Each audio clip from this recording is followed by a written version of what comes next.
¿Sabías que toda la creación de Dios tiene un propósito? Como sabemos, Dios creó este mundo, creó el cielo, la tierra, el agua y a todos los seres vivientes que habitamos en este planeta, además de crear todo el universo. Pero como empezamos este mensaje, cada cosa de la creación de Dios tiene un propósito. Por ejemplo, ¿alguna vez te has visto en el espejo y te has preguntado por qué tienes cejas? Pues las cejas también tienen un propósito, y es evitar que el sudor, que muchas veces sale de nuestra frente, pues descienda a los ojos. Si entrara en nuestros ojos el sudor, podría causar cierto malestar, ya que contiene sal. Tú también puedes mirarte al espejo y ver cuál es el propósito que tiene tu nariz, tu boca, tus oídos, tus manos, incluso tu cabello.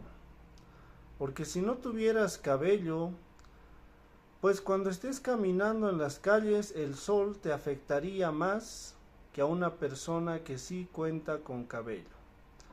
También tenemos a veces esos vellitos en la nariz que impiden que mucha suciedad ingrese a nuestros pulmones.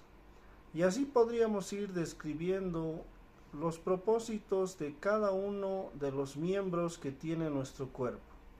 Y no solamente ello, si vemos a nuestro alrededor, vemos las plantas, como por ejemplo la manzanilla, la cual es utilizada como remedio natural para la inflamación, para el malestar estomacal.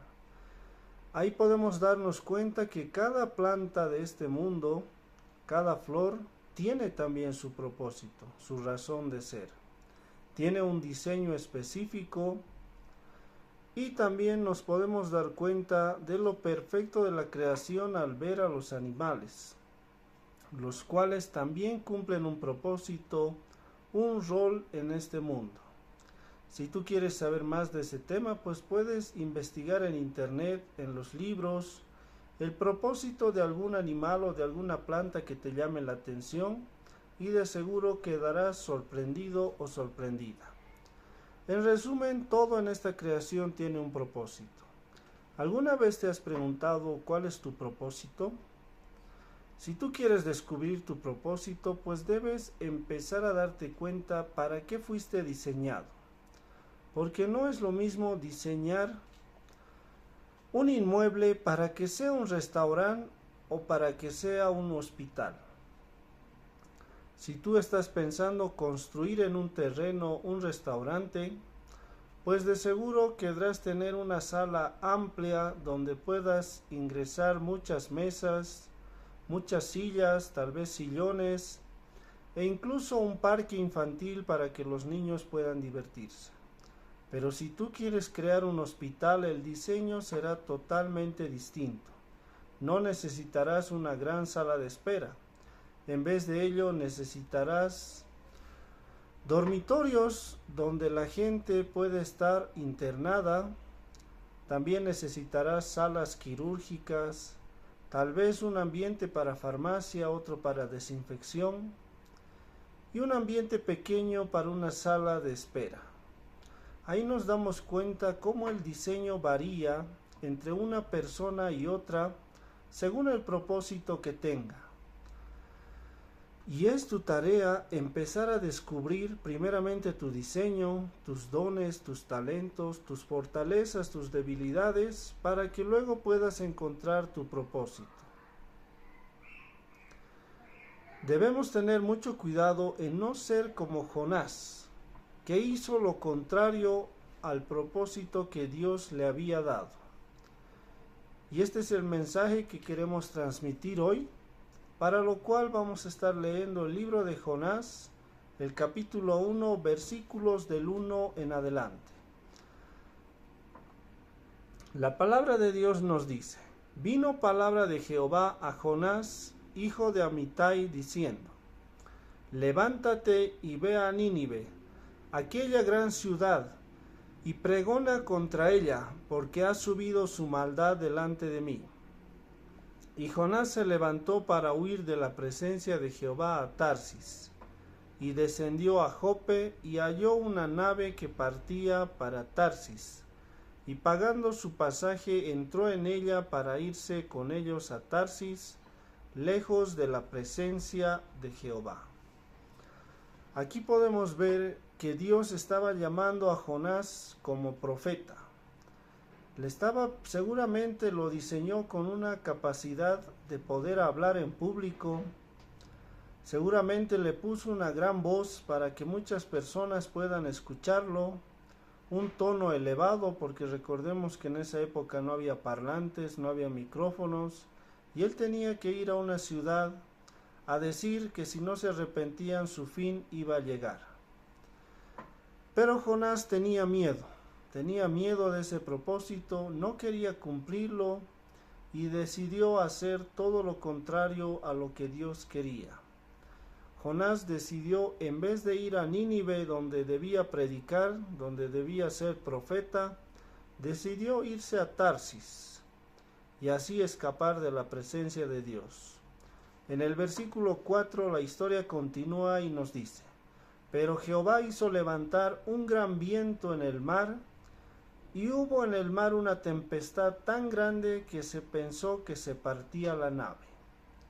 Y el patrón de la nave se le acercó y le dijo: ¿qué tienes, dormilón? Levántate y clama a tu Dios. Quizá él tendrá compasión de nosotros y no pereceremos. Y tomaron a Jonás y lo echaron al mar, y el mar se aquietó de su furor. Hasta ahí podemos ver que no podemos escapar del propósito que Dios tiene para nuestras vidas. Aquí Jonás quería hacer todo lo contrario, quería escapar de la voluntad de Dios, yéndose a Tarsis en un barco. Pero ¿qué hace Dios? Levanta una tempestad, lo vuelve a llamar a Jonás a su propósito, pero esta vez lo hace con fuerza. Así como un padre llama la atención a su hijo, primeramente solamente con palabras, tal vez con palabras suaves, pero al ver que su hijo no le hace caso, pues empieza a elevar el tono de su voz. De igual manera, aquí Dios eleva el tono de su voz y vuelve a llamar a Jonás, pero esta vez con la tempestad en el mar. Una tempestad tan grande que asustó a todos los miembros de la embarcación, los cuales empezaron a clamar a su Dios, y mientras tanto Jonás dormía. Por eso se le acercó el capitán de la nave y le dijo que clame a su Dios para que pueda tener compasión de ellos y no mueran. También la historia nos dice que echaron suerte para saber por qué persona era esta gran tormenta, y al final salió que era Jonás. Y le dijeron a Jonás: ¿qué podemos hacer para que tu Dios ya no esté enojado? Y él les dijo que lo lancen al mar. Por eso en el versículo 15 nos dice: y tomaron a Jonás y lo echaron al mar, y el mar se aquietó de su furor. Ahí podemos ver cómo Dios es el dueño de la creación. Y aquí hace que el mar se vuelva bravo. Y cuando Jonás cae de la barca o lo echan, pues Dios también aquieta su creación, aquieta el mar. Este milagro también lo vamos a ver más adelante, cuando Jesús está en la barca durmiendo y sus discípulos tienen miedo de una tormenta parecida a esta. Jesús se levanta, reprende al viento y al mar, y ambos se aquietan. Ya en el versículo 17, la palabra de Dios nos dice: pero Jehová tenía preparado un gran pez que tragase a Jonás, y estuvo Jonás en el vientre del pez 3 días y 3 noches. Podemos ver que Jonás había caído del barco, lo habían echado. Él sabía que Dios estaba enojado porque Jonás no quería ir de profeta a Nínive. Pero Jonás todavía no estaba arrepentido, y eso lo vio Dios, y por eso la palabra nos dice que Dios preparó un gran pez. el cual se tragó a Jonás y estuvo en su vientre del pez 3 días y 3 noches. Seguramente el pez ingresó a lo profundo del mar, y en esa oscuridad Jonás empezó a pensar sobre todo lo que había hecho. Y es ahí donde Jonás se arrepiente y decide orar a Dios pidiendo misericordia. Y Dios, recordemos que es un Padre compasivo, un Padre misericordioso, al igual que cualquier padre que no puede ver a sus hijos llorar, que no quiere que le pase nada malo a sus hijos, pues decide que el pez vomite a Jonás y le da una nueva oportunidad. Y cuando Jonás ya está en tierra, lo vuelve a llamar y le dice que vaya a Nínive y que vaya a profetizar. Jonás esta vez decide obedecer, va a Nínive y les dice que si no se arrepienten en 40 días iba a ser destruida esa ciudad. Pero el pueblo demuestra un gran milagro. Muchas veces eso va a pasar con tu propósito. Tal vez muchos te van a decir tus fortalezas, pero tú vas a tener miedo, no vas a creer en lo que pueda pasar. Pero cuando decidas obedecer a Dios, pues vas a ver grandes milagros como este que vio Jonás, el cual pensó que iba a ir en vano a esa ciudad, a profetizar, a hablar y que nadie lo iba a escuchar. Pues se llevó una gran sorpresa porque el pueblo se arrepintió. Y Dios, al ver que el pueblo se arrepintió, pues decide no destruirlos. Y ahí también Jonás se enoja porque Jonás le dice: yo sabía que no los ibas a destruir porque eres un Dios misericordioso y tardo para la ira. Jonás ya conocía a Dios, Jonás sabía que Dios es misericordioso. Tal vez por eso también fue desobediente al principio, pero al verse en problemas acudió a Dios, y recordemos que Dios no rechaza un corazón contrito y humillado, no rechaza a un hijo que vuelve a sus brazos del Padre buscando su ayuda.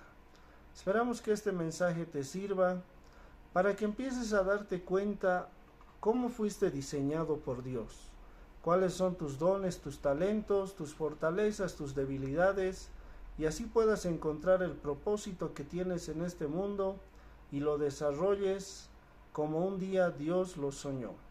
Que tengas un día bendecido. En este canal tenemos mucha más palabra de la Biblia, palabra de Dios, que alumbre nuestro camino y por supuesto nuestra familia y nuestra vida en esta tierra. Bendiciones. Chau, chau.